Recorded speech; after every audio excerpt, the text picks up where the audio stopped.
If you Google low-cost alternatives to therapy, you will get a million lists of things that you can do.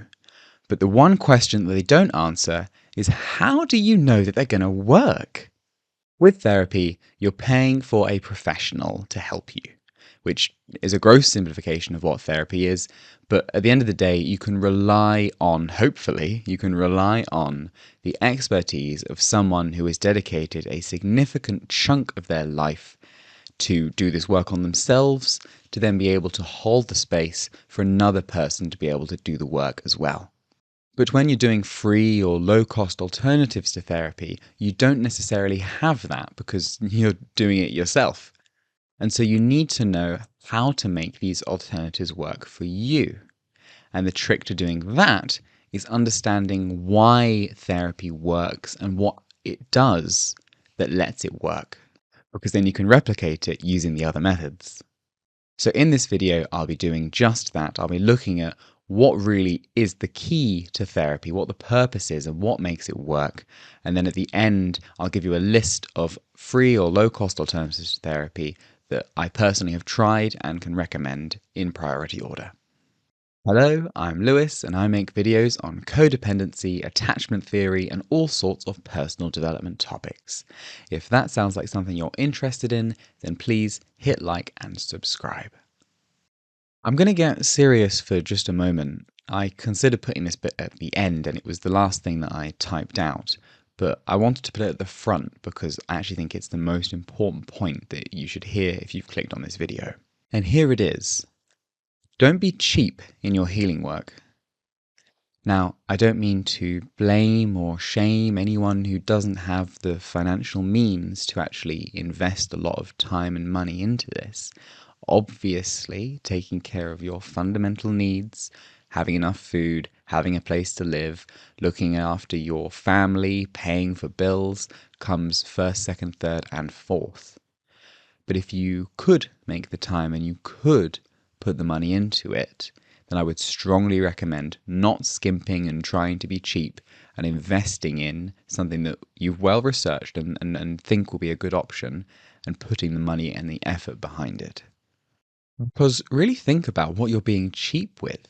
You're being cheap with your mental health, your mental well-being, which dictates how good you feel every single second of every single day of your entire life. And why would you skimp on something so important? And more importantly, why do you think that you're not worth putting any money into? What could possibly be more valuable than your own well-being and happiness? And why don't you think you're worth that? You are worth more than that. And if you get therapy, you might start to figure that out. But in any case, I just wanted to advocate for not being cheap and for putting money into well-researched options that you think will really help and support you. But coming back to the main focus of this video, some low-cost alternatives to therapy, and as I mentioned, the key, I think, to understanding these is understanding what's the purpose of therapy and what are you trying to get out of it so that you can then replicate it when you're doing these methods for yourself. So what is the purpose of therapy? Dare I be so bold? But in my opinion, the purpose of therapy is simply to be yourself. All that therapy does is give you a container that allows you to fully be with and experience and express all of yourself. It is to be wholly experiencing of and loving of all the different parts of yourself, and then taking that experience from the therapy room out into the big wide world of your everyday life. All a therapist really does is create a safe space and a safe relationship in which you can do that. Because in the therapy room or the therapy Zoom, you get to fully be yourself. You can express thoughts and feelings and bodily sensations and all sorts of things safely in there that you just can't do and haven't been allowed to do outside of the therapy room. And critically, you also have the therapist to be there to witness it. And it's not just witnessing it, it's accepting it and actually experiencing it as someone finding that okay, that you do that you show that part of yourself. And having that being witnessed and accepted is fundamental and really, really important and a very powerful thing that the therapist can help nurture for you. Because what this does is it basically just rewires your brain from thinking, oh God, I'd better never do that because these bad things will happen, to, oh, she was okay with it when I did that. Maybe it's not that bad. Maybe I can do that. And then that gives you the confidence to start processing it and working it through in yourself, and then gently testing it and trialing it outside of the therapy room. But truth be told, you can do a lot of your healing work yourself. Having a therapist is very helpful. They can point out your blind spots. Like I said, they can witness you and accept you, and they can be a stand for you. And I also think there is something to be said around actually paying for something, which makes you then value it on a subconscious level. So if you're paying for therapy, that means that you're paying to look after yourself and to take care of yourself, which then trains you to think, oh, I am a person who looks after myself. But all that aside, you do most of your healing work by yourself anyway. I mean, if you're getting therapy, it's what, once, twice a week max? That's like 2 hours out of how many hours are there in a week? There are 168 hours in a week. So the other 166 hours of the week, or 167 hours, are up to you to do your own healing work. And you can do that by understanding that therapy is all about allowing yourself to be yourself. And with that knowledge, you can turn anything into therapy. All you have to do is something that allows you to express a part of yourself and to do that freely and in a non-judgmental way. Because you are the important part here, not your therapist. Your therapist can't do the healing work for you. They can't cure your depression, your anxiety, your codependency. You have to do that work. And that's really empowering because it means that you can take all of these less costly tools and start implementing them on yourself. In fact, if people are in therapy long enough, they'll often start saying that they can see or hear their therapist's voice in their head, sort of helping to guide them or steer them when they're in difficult situations. And this is called internalization, the internalization of the therapist. Really, the end goal of therapy is to have internalized so much of that relationship that you can be your own therapist and you no longer need the therapist anymore. But even here, can you see how your idea of the therapist is not the therapist? It's just your idea. It's only in your mind. Meaning, again, you control it, you can influence it, you can choose to listen to it or not to listen to it. You're the one with the power here to heal yourself. And so, if you can find a way to cultivate enough healthy beliefs, healthy messaging, and then practice that in action and get real world feedback while looking after yourself, you're going to be able to do an enormous amount of work just using yourself and some other free or low cost tools. And so, speaking of free or low cost alternatives, here is my list of the top things that I have tried in my priority order. Number one is sleep. Honestly, everything else you can do is pretty much useless unless you're sleeping properly. And I don't say that to be harsh or to be mean or to blame or to shame. I'm just telling you that if you're not sleeping right, your life's going to be pretty crap. Because it's so hard to do any of the other work when you're exhausted.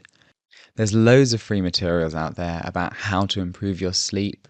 Having a consistent bedtime, avoiding coffee in the afternoon, having a wind down period. It's pretty simple stuff. And if there's one thing that you could focus on that's completely free, it's sorting your sleep schedule out. I promise you that if you sort your sleep out, your life will improve. Number two is 12-step programs. Now, I'll be really honest, I used to have a lot of judgment about this. The first time I ever heard someone say that they were in a 12-step program, I thought, oh God, that person must be seriously ill and have some serious kind of addiction. And I was full of judgment. And I feel a bit bad about that now because 3 months after I heard that person say that, I put myself into a 12-step program. And I've been doing it for a while now, and it's phenomenal. It's absolutely phenomenal. And the great thing about 12-step programs is that they are free. They're funded completely by donations, meaning if you haven't got the funds right now to really invest, you can show up and there's no expectation that you contribute anything more than you're able to financially. Additionally, you can find 12-step programs anywhere, any time of the day. They are in person, they are online. You will be able to find a meeting that is at a time and a place that works for you. And if you don't like that group, you can just find another one. It's brilliant. I would highly recommend, if you know you have a specific issue like codependency or alcoholism or any other form of addiction, or if you dealt with narcissistic parents, go and find a 12-step program that suits your specific needs. Stick with it for at least 6 weeks and see if it works for you. The third thing you can do as a free or low-cost alternative to therapy is to be with yourself. And I mean literally, be with yourself in a room, no technology, no other stimulations, not even books. Just you, yourself, have a journal and a pen if that's helpful, and just exist with yourself, be bored. Because if you're anything like me, you will dissociate from your painful feelings by listening to YouTube videos, drowning it out with music or a podcast, or staying so busy with work, or seeing friends, or eating food, or having sex and masturbating to push down those feelings so that you don't feel them. But those painful feelings are a shout, they're a scream and a cry for you to pay attention to yourself. And they're not going to go away unless you pay attention to them. And the best way that you can do that is by sitting alone in a room with a journal and just being. I've been doing this for a while. Every Saturday, at least an hour in the morning, I'll just sit there and I'll just be bored. I'll be so bored. But after a few minutes, I'll sort of get thinking about something or I'll get into my body. And then the hour kind of goes by quite quickly and I'm just being with me. And I've found that I can take that skill outside of that hour. And now when I'm at work or when I'm with my friends, I can notice, there's a me here that I can tap into. Like, what do I feel? What do I feel? What do I feel? What do I need? And I can take that outside of that hour. And I feel generally just like I'm carrying less shit around. And I think it's because I've been creating dedicated time for me to process it and sit with it and let it work its way through me. The fourth thing is journaling. And journaling literally requires you to buy a notebook and have a pen. And every list of free things will tell you to do journaling, but there's a reason for that. Journaling is amazing. If you want one way of doing a journal, I would recommend every evening if you can. I do this most evenings. I'm pretty good, but even a 90-95% success rate is fine. And it's called the evening review. And basically you sit down with your journal and you write down in the third person what you did for your day. So Lewis woke up this morning and he was feeling tired, but generally good and excited to start the day. Lewis got up, had a shower, ate breakfast, and went to work. At work, Lewis, you get the idea. And the trick here is to write down, and if you're paying attention to a specific thing, maybe it's having good boundaries, maybe it's praising yourself, maybe it's were you anxious, what were you feeling, you can write that down as well. And doing it in the third person creates this space between you and your life and your actions, which is where that self-reflectiveness comes from. Because you are not your actions. You're not your thoughts. You're not your feelings. You're not your behaviors. You're none of that. You're something else. You're a deeper, higher sense of self. And doing this exercise will really cultivate that awareness. And then, again, it's processing your crap from the day and it's cultivating an awareness that you can then take with you throughout your day. And then number 5 is read some books. You can tell that wasn't very good. You can tell that I like books. Books are pretty cheap, especially if you buy them secondhand, and they are basically the equivalent of having a world expert's knowledge in the palm of your hand, which you can go to personally at a time that works for you. What an amazing resource. So I'm not going to go into too much detail on books because, read books, but I can really recommend it if you can find some really good ones that are about your specific issue. I deal a lot with codependency, so I've got some great codependency books, and they've just been an absolute game changer. So that's my top five. I've got five more, which I'll just rattle off here quickly just for the sake of completion. Exercise. Exercising is good for you. When you look after your body, you're looking after your mind. It keeps you well. Healthy food. You are what you eat. Put good things into your body. Have a hobby. Spend time with your friends. Socializing is very important. We are social creatures, no matter how introverted you are. Go and get some social energy. Don't just stay in your room. YouTube videos. Don't let them be a distraction, but YouTube videos can be very, very powerful, like this one. And then online courses as number 10. I put that at the bottom of my list because they can be quite spenny, to be honest.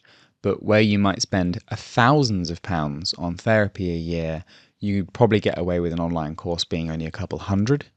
And if you can find a good one that is really about an issue that you deal with, then it can be worth its weight in the couple £100 that you spent. I've realized that online courses don't weigh anything, but I'm not re-recording that part of the video. So those are my top recommendations of free or low-cost alternatives to therapy. And remember that the key to getting them to work is understanding why you're doing them and what you want to get out of them. And the purpose of that is to fully be yourself. So whatever it is that you're doing, whether it's something from this list or something completely different, it could be just taking a walk. If you can fully be yourself, you are doing the healing work and you're getting the most out of whatever you're doing. If you have any other good ideas about free or low-cost things you can do instead of therapy, then please put them in the comments. I would love to read them. Thank you so much for watching. If you enjoyed, then I would love it if you liked and subscribed because it really helps the channel out. I wish you all the best for your healing journey, and I will see you again soon.